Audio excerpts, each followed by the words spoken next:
Hello, जय Shri Krishna to all of you dear students. आज की हमारी class present perfect continuous tense के पार्ट सेकंड पर होगी। पार्ट है प्रेजेंट परफेक्ट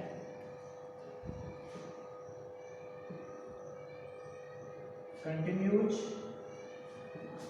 टेंस, पार्ट है सेकंड। ये आज का टॉपिक है और मैंने शायद आपको बताया भी था कि इसके पार्ट सेकंड में इसकी कंडीशन नहीं आती, क्योंकि इसकी ज़्यादा कंडीशंस होती नहीं, ठीक है ना। इसमें सिर्फ ये होता है कि अपन कंफ्यूज कहाँ होता है। प्रेजेंट परफेक्ट कंटिन्यूज तथा परफेक्ट टेंस, यानी प्रेजेंट के परफेक्ट टेंस में तथा प्रेजेंट के परफेक्ट कंटिन्यूज टेंस में कुछ डिफरेंसेस होती है। आज हम उनके ऊपर विस्तृत चर्चा करेंगे और आप नोटेट करते रहना और ध्यान से समझते रहना, ठीक है ना, कि इनमें प्रॉब्लम कहाँ आती है और कैसी प्रॉब्लम होती है जिनको अपन को सामना करना पड़ सकता है। ध्यान रखना कि कहीं ऐसा ना हो कि हैज बीन लिखा है ना आपने भर दिया अपने हिसाब से, जबकि वो होता है परफेक्ट टेंस, ठीक है। कहीं ऐसा ना हो कि उसमें सिंस या फॉर लिखा है और आपने भर दिया प्रेजेंट परफेक्ट कंटिन्यू, जबकि वो परफेक्ट टेंस। तो इसमें कौन कौन सी ऐसी चीज़ें होती है जिसको अपन यहाँ पर सॉर्ट आउट करेंगे, जिनके ऊपर अपन यहाँ पर विस्तृत चर्चा करेंगे। तो ध्यान से समझना, इसके अंदर मैंने आपको दो पार्ट इसके अंदर बांटने अपन को। एक तो अपन बांटते हैं परफेक्ट टेंस का और दूसरा होगा परफेक्ट कंटिन्यूज का। ये ध्यान रखना, ठीक है। अब देखिए दो पार्ट, दोनों में इसके अंदर समय सूचक जो शब्द है वो आ सकता है सिंस या फिर आ सकता है फॉर, ठीक है। और इसके अंदर क्या आ सकता है, इसके अंदर आ सकता है सिंस या फॉर या ऑल, या आ सकता है दिस, प्लस साथ में क्या आएगा टाइम, ठीक है।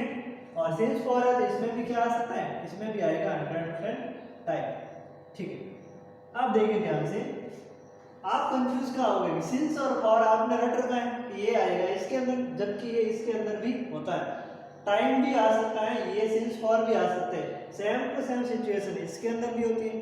तो अपन किस हिसाब से समझे कि इसका मूल भावार्थ या इसका हिंदी अर्थ क्या निकलेगा। तो ध्यान रखना, इसके अंदर कार्य की पूर्णता दर्शाई जाएगी, ठीक है ना।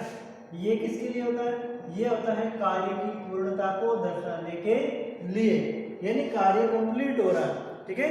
और इसके अंदर क्या होगा, इसके अंदर कार्य का जारी रखना आएगा, ठीक है। कार्य क्या होगा, जारी रखना। यानी सेंस फॉर आया ये हमें मतलब नहीं है, हमें मतलब है कि कार्य पूर्ण हो रहा है या फिर जारी रह रहा है, ठीक है ना। एक एग्जांपल देता हूं, आप तुरंत समझ जाओगे कि किस प्रकार से इसके अंदर कार्य की पूर्णता दर्शाई जा रही है और किस प्रकार से इसके अंदर कार्य की जारी रखने का भाव दर्शाया जा रहा है। देखिए यहां अपन लिखते हैं सी हैज स्लेप्ट फॉर 3 hours, ठीक है। सी हैज स्लेप्ट फॉर 3 hours। अगर आपने इस समय सूचक शब्द को पकड़ा कि सिंस या फॉर प्लस टाइम, अगर आपने ये पकड़ा कि सिंस या फॉर प्लस आपने पकड़ रखा है टाइम, ठीक है, तब आप क्या भरोगे, ये वाला एच भरोगे। लेकिन इसके अंदर क्या है, इसके अंदर टेंस कौन सा है, प्रेजेंट का परफेक्ट टेंस है, ठीक है। इसका इंडियन अर्थ भी बताऊंगा, इससे पहले इसको समझ लीजिए। यहां पर अगर मैंने लिख दिया कि she has been sleeping for 3 hours, ठीक है ना। अब देखिए एक में हमने लिखा है कि she has slept for 3 hours, दूसरे में हमने लिखा कि she has been sleeping for 3 hours। दोनों में डिफरेंसेस क्या है, तो इसकी देखिए कार्य की पूर्णता दर्शाई जाएगी, यानी अगर मैं इसका हिंदी अर्थ निकालूंगा तो हिंदी अर्थ क्या होगा, ठीक है। तो सी हैज स्लेप्ट फॉर 3 hours, इसका हिंदी अर्थ यह है कि वह 3 घंटे के लिए सोई है,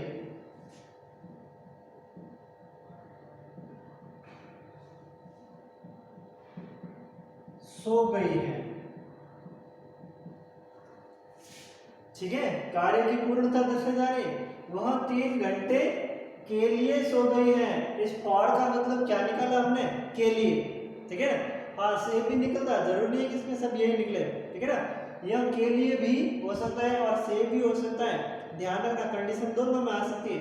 बट बात अगर इसकी आती है तो इसकी बात क्या होगी कि she has been sleeping for 3 hours, यानी कि वह 3 घंटे से सो रही है। देखिए इसके अंदर कार्य की पूर्णता इसके अंदर कार्य का जारी रखना यानी कंटिन्यूटी है कि वह 3 घंटे से सो रही है, 3 घंटे से सो रही है। लेकिन यहाँ पर कि वह 3 घंटे के लिए सो गई है, तो गई है को देखिए और रही है को देखिए। ठीक है ना, तो दोनों में आपको एक डिफरेंस मिलेगा, जबकि वाक्य आपको लगभग क्या है, कंफ्यूजन करने वाले वाक्य होते हैं। ये आज का जो वीडियो मैंने डाला है ये सिर्फ आपका कंफ्यूजन दूर करेगा। जब आप लिटरेचर को बैठोगे पढ़ने के लिए, अपने किताब के कुछ लेसन्स पढ़ोगे, ठीक है ना, तब आपके सामने एक कंडीशन आएगी कि आप इनका क्या इंडियत निकाला है, जबकि उसके अंदर तो लिखा होगा हैज, या कभी कभार हैज बीन भी लिखा होता है। ठीक है ना, हैज बीन प्लस टाइम भी लिखा होगा, न कि has been plus ING form लिखा हो। ठीक है ना, तब आप क्या करोगे, एक ध्यान has been plus MV third भी आ सकती है, लेकिन वो यूज ऑफ पैसिव के सेंटेंस भी हो सकता है। ठीक है ना, बट उसके अंदर ऐसे टाइम शो करके ऐसे इस प्रकार के वाक्य नहीं बनाए जाएंगे। जो इस प्रकार के वाक्य बनेंगे वो कैसे बनेंगे, जिनको अपन को ध्यान से समझना है। ठीक है ना, अदरवाइज और कई प्रकार के वाक्य बन सकते हैं। जैसे एक मैं लिखूं कि I have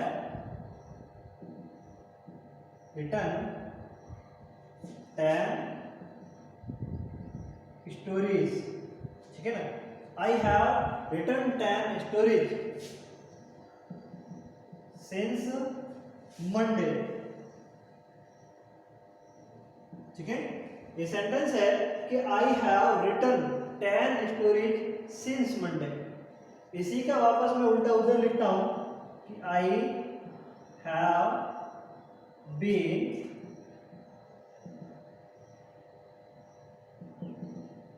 writing 10 stories since Monday। अब देखिए इधर लिखा हमने कि I have written 10 stories since Monday. ठीक है ना, और इधर हमने लिखा है कि I have been writing 10 stories since Monday. तो आप सोचेंगे कि ऐसा इसमें डिफरेंस क्या है, इसमें हैव बीन लगा है, इसमें हैव प्लस रिटन प्लस। आप तो सोचेंगे कि ये आपने सिंस तो जोड़ा है ना, सिंस प्लस टाइम जोड़ दिया, इसका मतलब आप तो सोचेंगे कि एक्चुअली यहाँ पर हैव बीन का इस्तेमाल होना था, लेकिन ऐसा हुआ नहीं। तो ऐसा क्यों नहीं हुआ, तो आप खुद सोचिए इसका हिंदी अर्थ क्या निकलेगा। आप उस हिंदी अर्थ की तरफ ध्यान दीजिए, तब आपको इसकी असली कंडीशन पता चलेगी कि इसका हिंदी अर्थ क्या है। अगर मैं इसका हिंदी अर्थ निकालूं तो ये होगा कि मैं सोमवार से, देखिए समय प्लस से भी निकला है, या समय प्लस के लिए था बट समय प्लस से भी होता है। मैंने सोमवार से 10 कहानियां लिख दी हैं।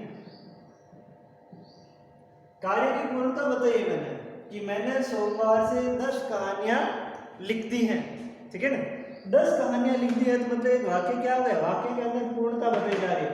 समय प्लस से भी आ रहा है, इस सिंस का मतलब से भी है, ध्यान रखना। ठीक है ना, तो सिंस का मतलब से हमने बराबर निकला, मंडे हमने बराबर सोमवार लिखा है, लेकिन आगे जो आई हैव रिटन लिखा है उसका हमने लिखा है 10 कहानियां लिख दी। ठीक है ना, तो वाक्य में क्या हो गया, समय प्लस से आने के बावजूद भी वाक्य बना हमारा परफेक्ट टेंस में, ये विशेष ध्यान रखना। दूसरी तरफ I have been writing 10 stories since Monday, यानी कि मैं सोमवार से 10 कहानियां लिख रहा हूँ, अभी भी मेरा कार्य जारी है, यहाँ अभी मेरा कार्य खत्म हो चुका है। ये दोनों कंडीशन को आप अच्छी तरीके से ध्यान रखना। ठीक है ना, अब सुनिए यहाँ पर इसके अंदर कुछ ऐसे, जैसे इसमें मैंने बताया था सिंस और फॉर प्लस टाइम, ये दोनों सेंटेंस मैंने आपको दे दी। इसके अंदर जैसे ऑल है, दिस है प्लस टाइम है, तो भी यही टेंस होगा, ध्यान रखना, ठीक है। और दूसरा, प्रत्येक टेंस का चौथा टेंस, प्रत्येक टेंस का चौथा टेंस, प्रत्येक टेंस कौन सा, जैसे ये प्रेजेंट का प्रेजेंट टेंस है, तो प्रेजेंट का चौथा मतलब प्रेजेंट परफेक्ट कंटिन्यू, पास्ट का चौथा मतलब पास्ट परफेक्ट कंटिन्यू, फ्यूचर का चौथा मतलब फ्यूचर परफेक्ट कंटिन्यू।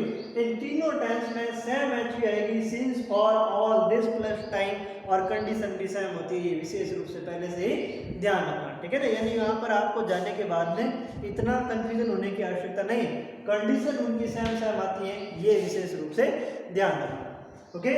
जैसे एक दो अपन सेंटेंस लिखते हैं उस सिंस के, सॉरी इस ऑल के, तो she has been working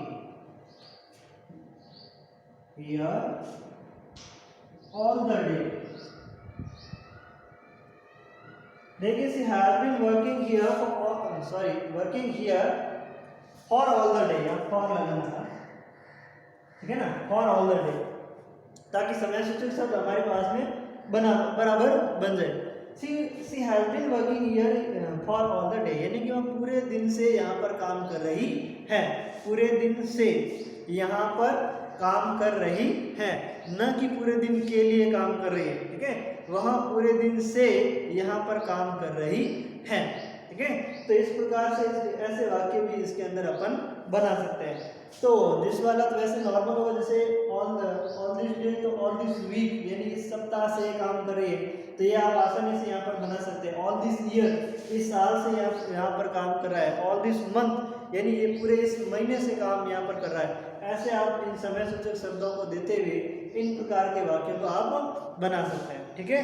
thank you so much for watching this. If you like it, please share to you all friends. और हाँ, आपको अपनी नोटबुक के अंदर इनको 100% मेंशन करना है और अगले वीडियो के लिए तैयार रहना। Thank you.